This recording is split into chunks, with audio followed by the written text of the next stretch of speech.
Oh, ito, meron na may statement. Merong statement si President Bersamin, mga bossing. Oh, dahil dun sa nakaraang rally, diyan sa may Quirino Grandstand. Ito po, mga bossing. Uy, grabe, ang ganda na sasakyan ni Bongbong Marcos. Pukin ang ina niyan, Maybach yan, ang mahal niyan. Tangina, oh. Maybach.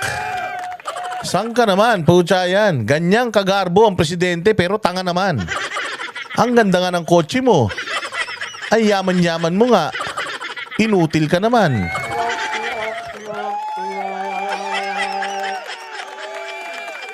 Alam nyo, pinasasakay nyo to si Bongbong Marcos sa komportabling sasakyan, kaya yung utak niya natutulog lagi eh. Subukan nyo yung sasakyan nito, palitan nyo ng jeep, yung walang suspension. Yung muelle, ano tawag dyan? Muelle. Yung walang suspension para habang umaandar, puta natatagtag yung utak niya. Oh, para kahit pa paano, hindi matulog. Kumbaga nakakalog yung utak niya, tumatalino siya ng konti. Oo, wag niyong pasakayin dito sa sasakyan na to. Kasi ito, masyadong komportable ito. Ang ganda ng suspension nito, ang ganda ng aircon nito, ang dilim nito. Utangin na niyan, dyan yung sinasakay yan. O kaya yung yung utak niya, pagsakay dyan, nakapahinga. Utay na, hindi na gumagana. Molye. Oh, mga molye. Oh, tama, molye pala yung molye. Ano sabi ko? Muelle. Oo, sabi nga ni Diego Latigo gamunggo na lang yung utak niyan. Oo, puta na ano nyo pa, binibaby nyo pa. Oh, dapat pasakayin to sa ano. Pasakayin to dun sa kalesa para talagang ano, makalog yung utak nito. Baka sakali pag in-interview to may merong sustansya. Ang ganda-ganda ng sasakyan eh, Maybach. Dahilan lang silang meron yan. Bang klase ka talaga, Bongbong, sosyal ka. Putang ina yan. Sana mag-invest ka din. Kung total nag-invest ka naman sa mga gamit. O sa mga magandang mga kagamitan. Sana mag-invest ka din sa magandang utak. Oo, para maganda. O sige, pakinggan natin ang sasabihin nung bagong presidente ng Pilipinas, si Bersamin. O, merong statement si Bersamin sa sobrang busy ni Bongbong. Putang ina, wala na naman siyang statement. Si Bersamin na naman nagsasalita. Hindi pa rin nagbabago ang posisyon ni Pangulong Bongbong Marcos na tutol siya sa pagpapatalsik kay VP Sara.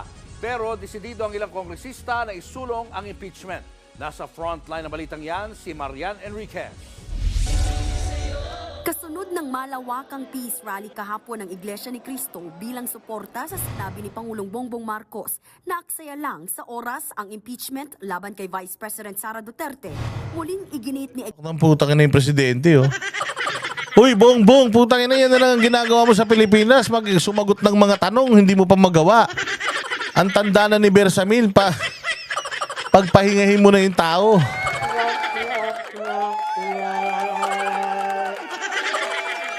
Ang tanda na ni Bersamin, parang awa mo na. Para na si Bersamin ng presidente sa dami ng statement niya. Hindi naman ito ang binoto ng Pilipino. Putang ina, kaya ka ginigising ng mga Iglesia ni Cristo, tulog ka ng tulog eh.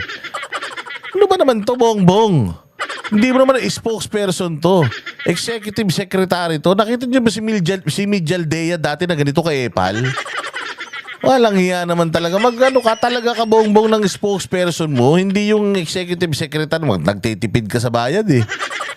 O, nagtitipid ka sa bayad eh. Yung executive secretary mo, yung spokesperson mo eh. Walang hiya na yan. Sasagot ka lang naman, Bongbong, bakit ito lagi mong pinapadala? Hindi naman ito binoto ng taong bayan. Mabuti pa umalis ka na sa pwesto, ayaw mo naman na yatang magtrabaho, pabayaan mo nang umupo si Bersamin bilang presidente ng Pilipinas. Ang ina niyan.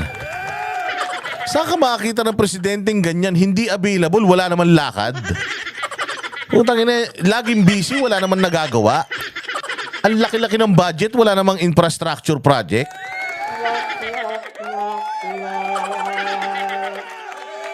Ito si Bongbong. Ay, naku Bongbong. Dapat sa'yo naka-wheelchair ka na lang eh. Wala ka rin naman silbi eh. Dapat sa'yo gumagalaw yung eyeball na lang eh. Hindi ka rin naman nag-iisip. Di mo rin naman ginagamit yung mga vital signs mo. Vital signs, you know? Oh, yung mga ano, yung mga vital sense, six senses mo, five sense. Visit ka. Ito, pakinggan niyo sasabihin ni Bersamin. Executive Secretary Lucas Bersamin na hindi nagbabago ang ganyang posisyon ni PBBM. Sa kabila niyan, matigas din ang ilang kongresista na desididong isulong ang impeachment. Katunayan, inaayos na raw ang ika-4 na impeachment complaint. Ay, sus! Tanginan nyo, inaayos pa yung ika-4. Isa pa lang pwede na eh. Ba't kailangan pa 4? Laban sa bise. I think they're drafting it already. Anong I think? Anak ng tinapay na Congress to. You think? So hindi mo alam? Hindi mo alam kung ano nangyayari. Puta, pinaghirapan ni Franz Castro yan. Bago man lang daw sana siya makulong. Sabi nga niya eh. Balita ko, tatakbo daw si Inday Sara. Sana hindi siya manalo. Puta, yun ay panalangin mo, Castro. Ipanalangin mo na hindi manalo si Inday Sara. Putang ina, pag nanalo si Inday Sara, ubus kayo. Hindi ka makukulong. Putang ina, mamamaho ka.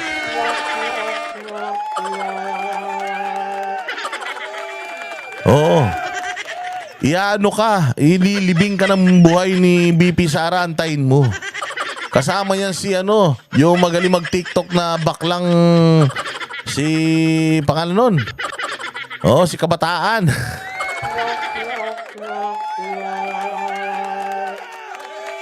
Oo nga, sabi ano yung apat dapat? Dapat 4 ang asawa, 4 ang boyfriend, 4 ang girlfriend, 4 na putok. Ano ba yan?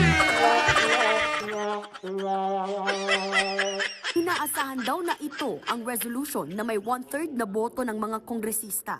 Ayon kay House Secretary General Reginald Velasco, mas mabilis na proseso ito kung saan 103 na pirma lang ang kailangan at maaari na itong ipasa agad sa Senado na tatayong impeachment court. It can be done in 1 whole day or 2 days. Kung sakaling ang ihain ang Can be done in 1 whole day and 2 days. Ilang araw na yan. Ipasa nyo na. Pasan nyo na para masaya. Para malaman na ng Iglesia ni Cristo sino-sino yung mga pumirma niyan at kung sino-sino yung mga hindi iboboto ng mga miyembro nila. Bilis, putangin na yan. Puro kayo amba. Puro kayo forma. Ipasok nyo. Isampan nyo na. Ready na si BP Sara. ika-4 na impeachment complaint na may pirma ng 103 na kongresista, mababasura na ang naunang 3 reklamo. Dagdag pa ni Velasco, 10 hanggang 12 kongresista ang nagpahayag na magsusulong nito mula sa mayorya at menorya. Posibleng hanggang sa susunod na linggo niya na lang pagbibigyan ang pagpapasa ng mga ito. So I think next week will be a fair time for them to decide. Then I may be forced to transmit whatever complaints that I have received to the Speaker by next week. Ang ilang liderato naman ng mayorya wala raw alam sa ika-4 na impeachment complaint. We never talked about the fourth Jesus, putang ina, si Kupal, oh. Oy, Kupal. Alam mo ba sabi ni Marcoleta, ang yayabang nyo daw sa Quadcom, putang ina nyo, hindi naman kayo mga abogado.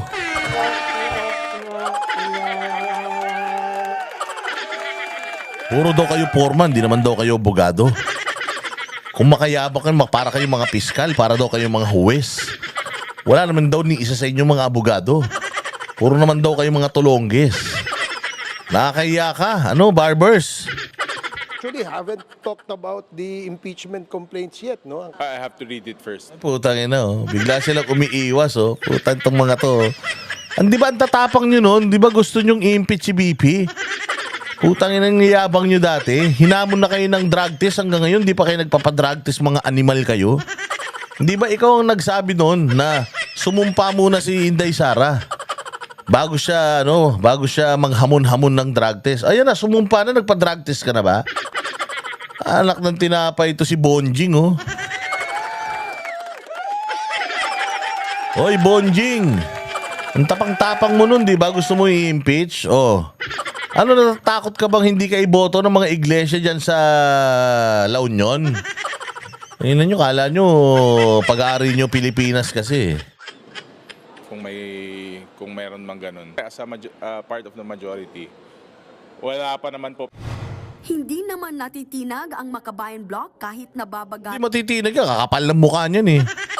Paano mo matitinag ang mga putang ina niyan? Dapat sa mga yan, lasunin eh. Hindi ito matitinag to. Makapal ang mukha nito. Mantakin mo, convicted criminal ka. Putang ina, nandiyan ka pa sa halls of the Congress. Kaya ito, lahat ng mga congressman na ito, lahat ng yan. Putang ina, mga basura na yan. Bakit? Pinabayaan nyo. Pinabayaan nyo na isang convicted child abuser live among you. Ibig sabihin, pare-parehas kayong mga kriminal. alan sila sa aksyon ng Kamara at kahit pa maraming lumahok sa peace rally kahapon. Kung meron man daw ika-4 na impeachment complaint, sigurado raw na pipirma sila rito. Oo, endorse namin nga lahat ng mga pagkakataon na pwedeng ma-impeach o mga way na pwedeng ma-impeach si Sara Duterte ay gagawin namin. Bakit? Bakit? Dahil yun ang target ko talaga, ma-impeach si VP Sara. Sabi niya, lahat ng way para ma-impeach. Putang ina, ibig sabihin, bobo talaga to. Ibig sabihin, gusto lang talaga niya ma-impeach kasi lahat ng way para ma-impeach. So, ibig sabihin, hinahanapan lang talaga nila si Inday Sara ng dahilan ng paraan para ma-impeach. Huling-huli sa bibig eh. Buti sana kung ano talaga, ipa-file talaga namin yung impeachment dahil nakita namin marami talaga siyang paglabag. Oo, and magpupush through yan. Dahil dito sa Pilipinas, pag may kasalanan ka, dapat talaga mapanagot ka. Dapat ganun eh. Hindi. Gagawin namin ang lahat ng paraan. Para ma-impeach siya, dapat ma-impeach siya. Yes, don't really agree more. Personal na interest itong impeachment. Itong impeachment na ito is just to get back at VP Sara dahil sa ginawa ni VP Sara, dinurog ni VP. Lahat ng mga komunista sa Pilipinas, sabi nga ni VP, ayaw niya sa peace talks. Patayin lahat yan. Putangin na ng mga yan. Ubusin ang lahi ng mga yan. Walang peace talks. Kaya tain-ta ito eh. Putangin na humanda ka, Franz Castro. Lahat ng ngipin mo. Putangin na lulunukin mo pag naging presidente si Inday Sara. So malinaw. Gagawin daw nila ang lahat ng kanilang makakaya para ma-impeach si VP Sara. Hanggang unang linggo na lang ng Pebrero ang sesyon bago muling mag-break ang Kongreso para sa pangangampanya. Magbabalik sila sa Hunyo na. Kaya tanong ng marami, mayroong sapat na panahon pa nga ba? Nagbabalik Diba? Puta, imposible. Lahat ng yan, tinanong mo yung mga mayayabang. Tinanong mo yung mayayabang, wala silang comment tungkol sa impeachment. Tinanong mo si kupal na si Fernandez, wala rin siyang statement. Itong kupal na taga La Union, wala rin siyang masabi.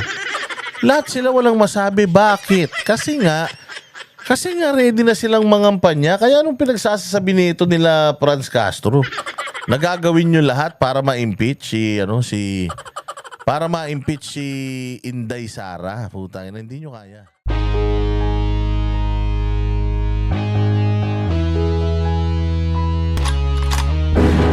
Yan ang panatero, walang inuuro.